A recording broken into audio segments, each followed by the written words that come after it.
Investing 101, a groundbreaking report reveals how everyday Americans view their life and money. Joining us now are Jean Chatzky, a best-selling author who is also the host of Everyday Wealth podcast. Also, we have with us Jason Vandeleu, the co-chief client officer for Edelman Financial Engines. Jason, what are you learning about wealth and Americans? So many times we're hearing that Americans believe they have to have a magic number to actually feel wealthy. Well, Angie, you mentioned the magic number.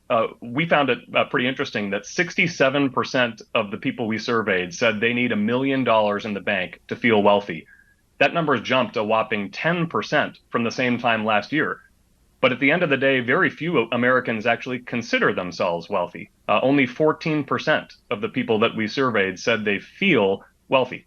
Jean, what can you tell us about millennials and Gen Zers and bad cases of FOMO, fear of missing out? Yeah, we took a look at social media and we looked at the impact of it, because where else are you going to see what you're missing out on as much as you're going to see it on Instagram and TikTok? And what we found is that when we looked at those people who are spending significant time on social media, more than 3 hours a day, half of them said that they have spent money that they couldn't afford on something precisely because of social media. And we get this from behavioral finance. Americans like to compare. Social media helps us do it, and it's detrimental to our financial health. Jason, what can you tell us about the impact of credit card debt on consumers? Jean talked about making purchases we can't afford and how social media is fueling that. All of that is creating a snowball of debt. As a country, we now hold more than $1 trillion in credit card debt.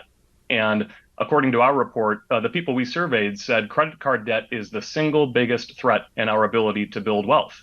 What would you say are the biggest takeaways from these findings? Well, I think the big takeaway, Angie, is money and life are always intersecting. You just can't separate them. And as Jean said, we know people need help. These are conversations we need to have with each other, conversations where a trusted financial professional can help you untangle these issues, create a plan, and just relieve some of the stress that comes along with your money. So we'd encourage you to make that call, talk with a professional. And we talk about these topics every week on our podcast with Jean and with our financial planners. So we'd encourage you to check us out at everydaywealth.com. Go to businessfirstam.com for where to see our show on TV.